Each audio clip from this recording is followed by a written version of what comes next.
Hi, good morning, boys and girls. So today is going to be your day 7 for Reading is Thinking.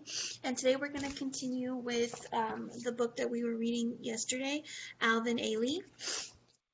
So I'm going to go ahead and start, boys and girls. And as I'm reading, I'll stop and ask questions. And again, you can answer those questions right then and there, or you can wait until we're done, and then I can go ahead and I can share the screen with you, and then you'll be able to see the questions that I've already typed into the document.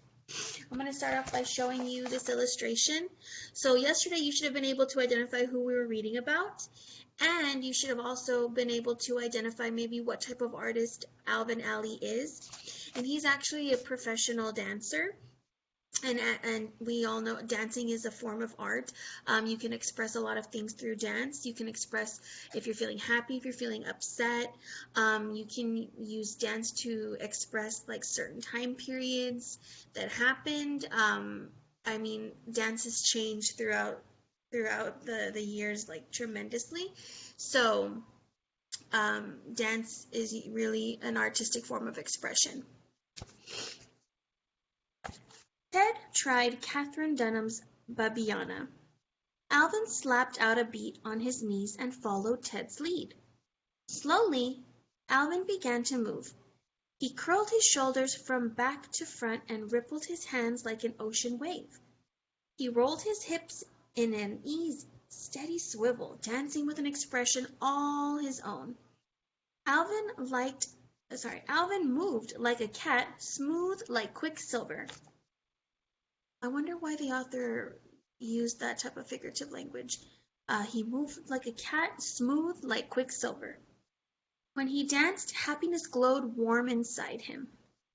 Dusk crept over the city. The streetlights of Central Avenue winked one by one. Alvin made his way back to East 43rd Place. That night, Alvin told his mother he'd seen black people performing their own special dances. It was a show Alvin would never forget. So here's your question. Seeing these dances had what effect on Alvin? So seeing these specific types of dancers, seeing these dancers, and they're also being African American, what type of effect did these have on Alvin Ailey?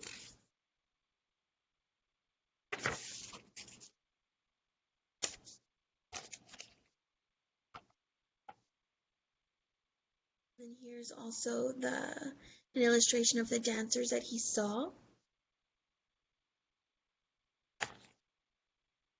I want you to think, how does this illustration support the text that I just read? How does this illustration support the text that I just read?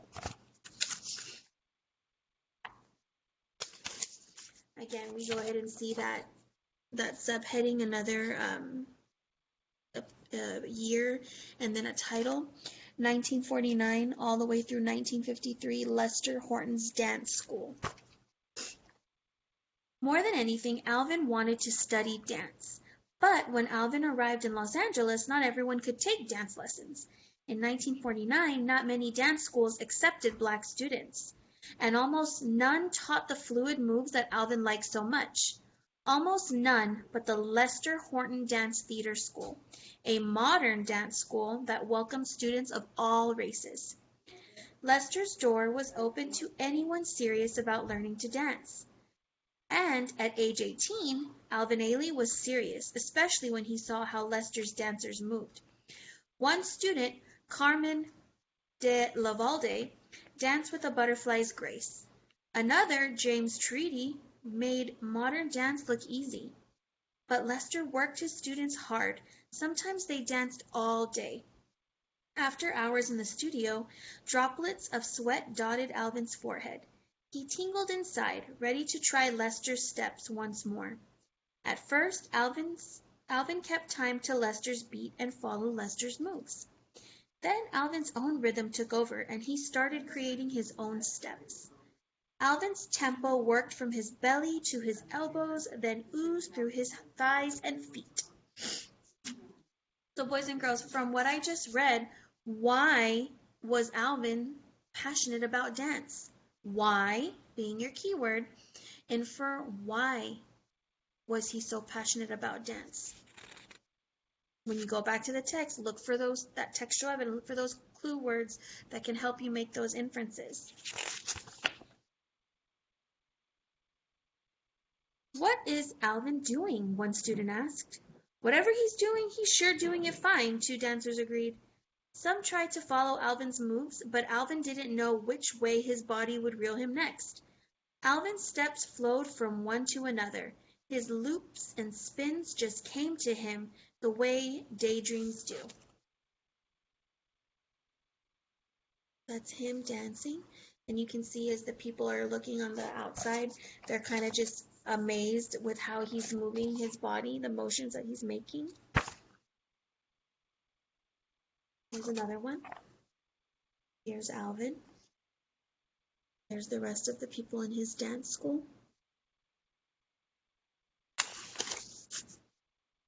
Alvin danced at Lester Horton's school almost every day. He taught the other students his special moves.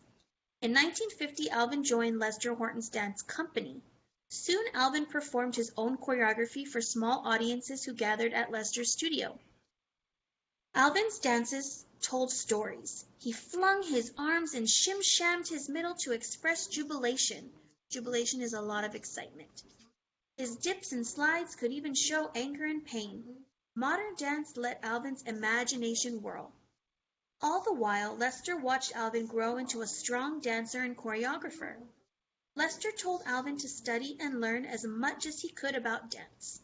He encouraged Alvin to use his memories and his African American heritage to make dances that were unforgettable. So I want you to think of this phrase in a text box because you're going to make some inferences from it. Alvin's dances told stories. If you were to see that phrase in a box, what did that phrase help you visualize? Alvin's dances told stories. And your last question for today. Dance was a way for Alvin to... So what did he use dance for? What was the purpose for him to dance? Dance was a way for Alvin to...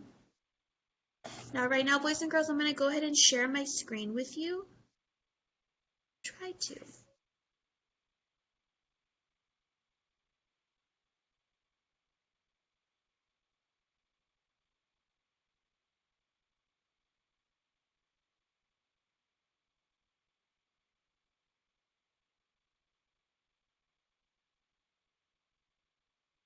Alright, well, it's not letting me do that, but just remember, boys and girls, that the document, everything is included on that document. Oh, here it is. Share my screen.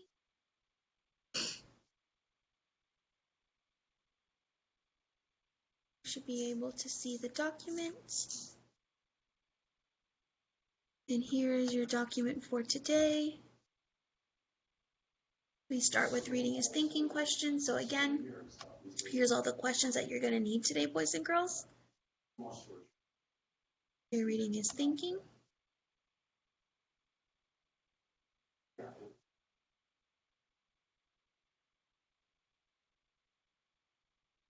So again, boys and girls, if you have any questions, you know I'm going to be available. I'll be at my computer until 11 o'clock. And if there's no other questions, then I'll see you again tomorrow for the rest, another part of the story. All right, bye.